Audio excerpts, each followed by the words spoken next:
Hey y'all, thank y'all so much for joining me. Toya with the T here. Make sure you go ahead and like, share, and subscribe. Go ahead and follow me on all social media at Toya with the T. That's TOYAWITDATEL. Thank you guys so much for the shares and the follows. Now, I want to talk to y'all today about friendship and support.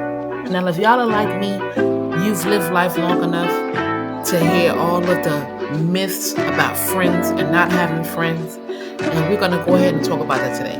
So join me as I dive deep into the raw truth about friendship and support, and I'll see if I can cover what really matters in our connections. Okay? In today's fast-paced world, I get it. We're more connected than ever, yet many of us struggle to find meaningful relationships that truly support us. We're consistently bombarded with social media updates curated to perfection, making it seem like everyone else has their lives together. While we're left feeling isolated and alone, and if anyone told you that the real key to the connection lies not in the number of likes or follows, but actually in the depth of your relationship. The reality is that many of us, we face similar challenges on a daily basis when it comes to maintaining our friendships. One of the biggest hurdles is lack of communication, especially with me. I'm terrible with it. We get busy, we assume the other person is too, and before you know it, days, months have passed, and we haven't had a decent conversation with each other. But for me, I like to make sure that you know I'm there in spirit. You'll always hear me in the background telling you it's something that you're not supposed to be doing that you're probably doing. So I'm not worried about that. But for some of us, this is vital. Okay. Then we got issues of differentiating our priorities. We change, our friends change, our paths change. Some get married, we have kids, we move on. You know what I'm saying? And then we don't want to forget about the societal pressures to appear supportive, right? Because if you're getting ready to get married, then we probably haven't been hanging out as much as we used to. But because you're getting married, I still have to support that. And we're probably not going to be the same type of friends anymore once you got married if I'm single. You know what I'm saying? But even with that, we know that, we're really not feeling it. Now, we are told that in order for them to be our friend, we got to be the rock that they can lean on, and vice versa. This is a friendship, and this should also be within relationships if you're being intimate with someone on a spousal level. Okay? You got friends, and then when you get married, you should really be the best of friends. That's just my personal opinion, right? But what happens is when we need someone to lean on other than ourselves, the expectations can be strong, and then sometimes it can be overwhelming, and it can lead to a burnout and sometimes resentment, especially when we feel like that we've been there for them and they haven't been there for us. And then we're left wondering, am I a good friend or are they a good friend? And then I know I can't always be there. I know they can't always be there, especially if our positions change. And where does that leave us? And sometimes we can feel neglected, and it can hurt just as much as it would an intimate relationship with your spouse. And on the flip side, what does it really say about our relationship? And if we can even be vulnerable with our friends. But at the end of the day, to be vulnerable is also to understand if that's your real friend, no matter how far they go, no matter what they do, at the end of the day, when they get back into that reign of y'all being on the same page, especially if you're the most positive friend, they know that you'll always be there for them no matter what. But you're not going to accept no foolery. I'm just saying, let's not get this friend thing twisted. You know what I mean? I mean, just for real. Now, some of the other challenges we can face is the myth of the perfect friend. You know, we see these to be seemingly flawless relationships on social media because we only see pictures, we don't see the behind the scenes, and then we think that that's what we should be striving for. Though it is, but it should be striving for it in truth, not in foolery to make people think that's what it is. Because behind the scenes, you're really a monster. Okay? But the truth is that nobody's perfect. Not you, not me, and not none of our friends. There ain't no exceptions. Jesus not here no more. He up there on the right hand throne of God. So, when it comes to us humans walking around in this flesh, we're not perfect. You know what I mean? But we do have our own strengths and weaknesses. And it's up to us to accept them for who they are, rather than trying to mold them into what we want them to be or what we think they should be. And birds of a feather flock together. If that bird not flocking in your direction, it's time to flock on.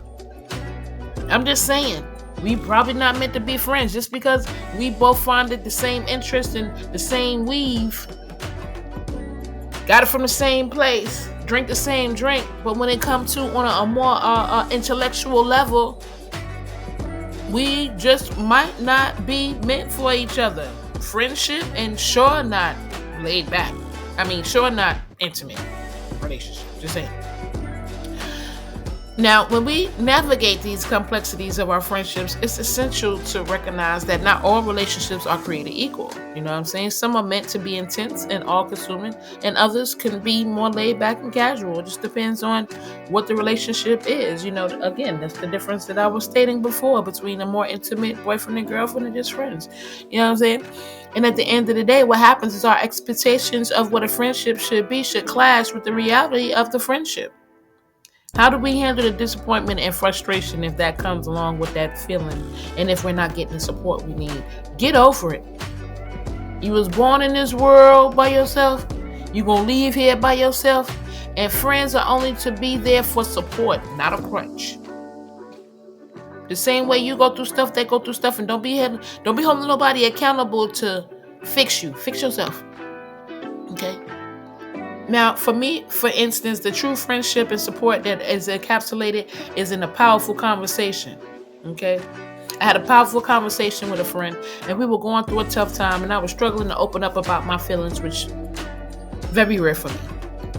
But my friend didn't even try to offer a solution or any advice.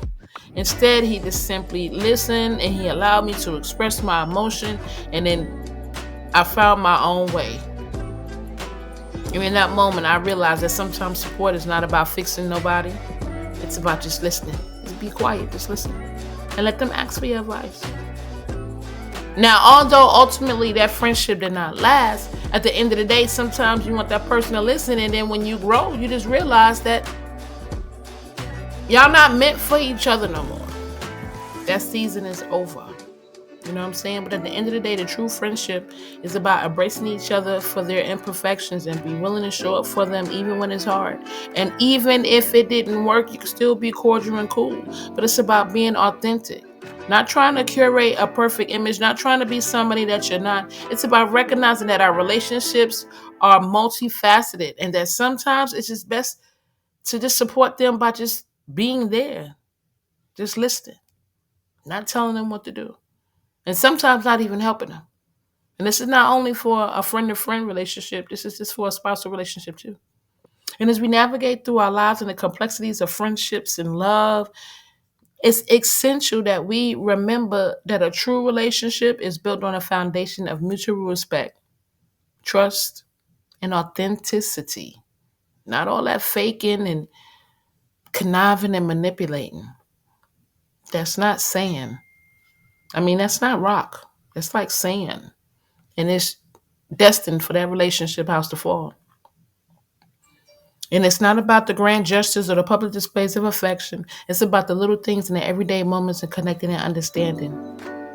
Not being obsessive, not being controlling, but it's being loving and there for each other and sincerely wanting to change and acknowledging that this friend can probably be a good friend and get you where you need to be.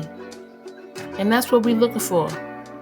But make sure y'all go ahead. Y'all like, share, and subscribe. Thank you for watching me. I would love to hear any of your stories. If y'all got stories on your friendships and how y'all built it up, or maybe how y'all just simply, you're not friends anymore, but it wasn't a big deal. It was a clean cut. Let me know. What's been your experience with friendships and support? And make sure you share your thoughts in the comments below. And if you want to get into a deeper dive into some of the worlds of relationships and personal growth, make sure you check out a couple of my other videos that I'm going to be posting out there and be putting out there, and maybe even responding to some of your videos. But thank y'all for joining me. Toya with the T here. Follow me on all social media. That's Toya with the T, ToyawitDatea on all social media.